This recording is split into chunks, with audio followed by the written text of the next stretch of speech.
Kisah Brahmana Syahyakirti ancam penggal kepala Sunan Bonang. Akhirnya bertekuk lutut sebelum disentuh. Jejak agama Islam yang menyebar luas di tanah Jawa cukup menggemparkan masyarakat dari belahan dunia lain, termasuk para pendeta Brahmana dari India yang bernama Sakyarkiti. Sakyarkiti merasa penasaran, maka bersama beberapa orang muridnya ia berlayar menuju Pulau Jawa.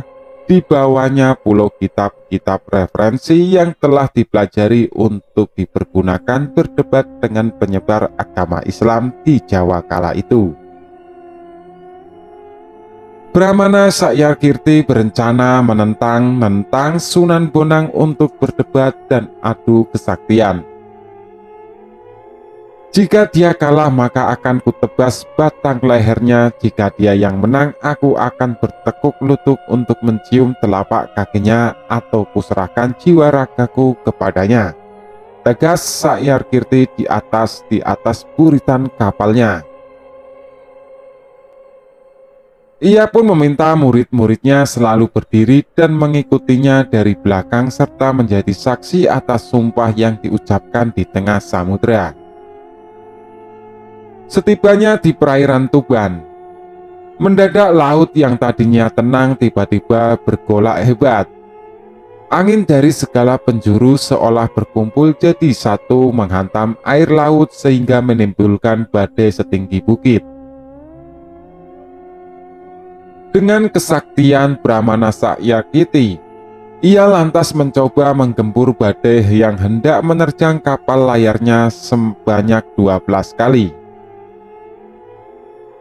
Namun sayang, terjangan ombak yang kelima kali membuat kapal layarnya langsung tenggelam ke dalam laut dengan susah payah.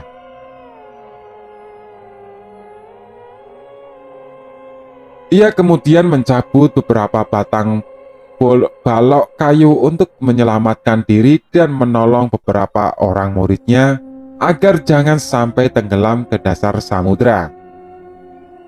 Walaupun pada akhirnya ia dan para pengikutnya berhasil menyelamatkan diri, namun kitab-kitab referensi yang hendak dipergunakan untuk berdebat dengan Sunan Bonang telah tenggelam ke dasar laut. Padahal kitab-kitab itu didapatkan dengan susah payah, mempelajarinya pun tidak mudah. Ia harus belajar bahasa Arab terlebih dahulu. Selama mempelajari kitab-kitab itu, Sakyarkiti berpura-pura menjadi murid ulama besar di negerinya.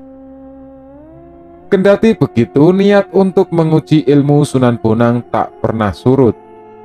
Ia dan murid-muridnya kemudian terdampar di tepi pantai yang tak pernah dikenalnya. Ia bingung harus kemana untuk mencari Sunan Bonang.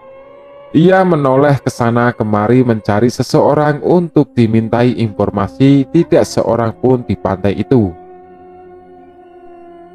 Kondisi itu hampir membuatnya putus asa.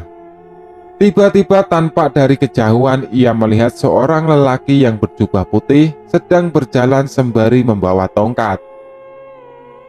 Ia dan murid-muridnya segera berlari menghampiri dan menghentikan lelaki itu. Lelaki berjubah putih itu menghentikan langkah dan menancapkan tongkatnya ke pasir tempatnya lelaki itu berhenti. Kami datang dari India hendak mencari seorang ulama besar yang bernama Sunan Bonang. Dapatkah Kisanak memberitahu di mana kami bisa bertemu dengannya? Keluh Sakyarkiti.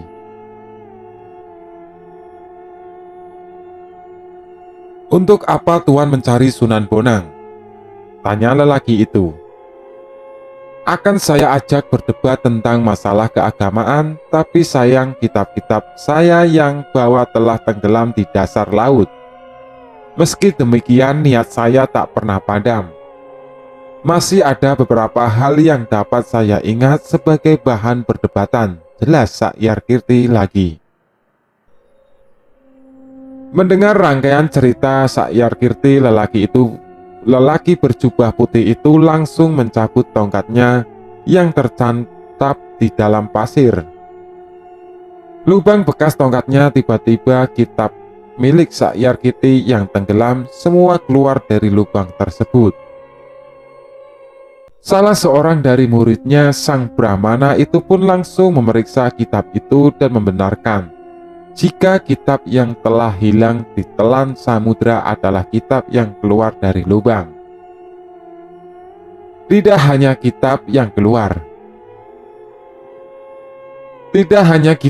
keluar dari lubang bekas tancapan tongkat itu, namun juga memancarkan air yang begitu jernih.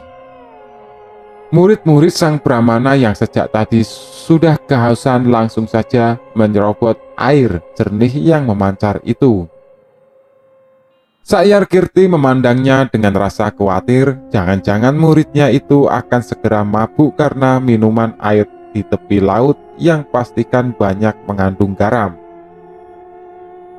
Segar, aduh segarnya, seru murid-murid. Menyaksikan peristiwa itu membuat hati Sakyarkiti gemetar sembari menduga-duga siapa sebenarnya lelaki berjubah putih itu. Dalam hati pun ia berkata, bagaimana mungkin air di tepi pantai terasa segar? Ia kemudian mencicipi sedikit, memang segar rasanya. Pikiran makin menjadi-jadi setelah menyaksikan semua kejadian itu. Pastilah orang berjubah putih itu bukan orang sembarangan.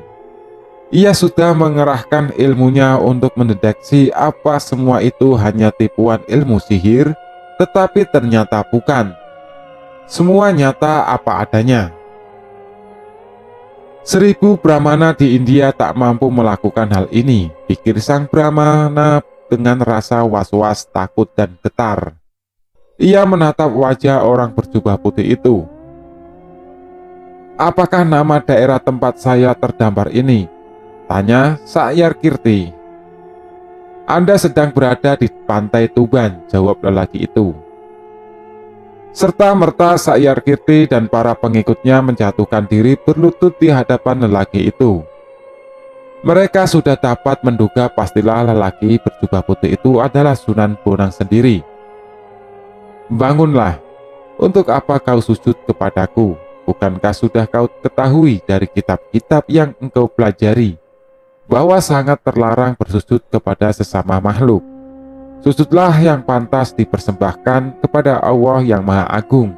Imbau lelaki itu yang tak lain adalah Sunan Bonang. Setelah menerima wejangan akidah ketuhanan dari Sunan Bonang, Sakyarkiti lantas meminta Sunan untuk mengangkat menjadi seorang murid. Jangan tergesa-gesa, ujar Sunan Bonang. Kau harus mempelajari dan mengenal Islam lebih banyak lagi. Lebih lengkap lagi, sebab apa yang kau pelajari hanya sebagian saja. Jika kau sudah memahami Islam secara keseluruhan, maka kau boleh pilih tetap memeluk agama yang lama atau menerima Islam sebagai agamamu. Ujar perkataan Sunan Bonang yang turut membuat pengikut Sakyarkiti merasa kagum dengan kepribadian Kanjeng Sunan. Kitab-kitabmu mari isinya kita bahas bersama-sama, kata Sunan Bonang sembari melanjutkan langkahnya. Sakyarkiti dan murid-muridnya segera mengumpulkan kitab-kitab yang tercecar lalu mengikuti langkah Sunan Bonang. Pada akhirnya ia dan murid-muridnya rela masuk Islam atas kesadaran sendiri dan menjadi pengikutnya yang setia.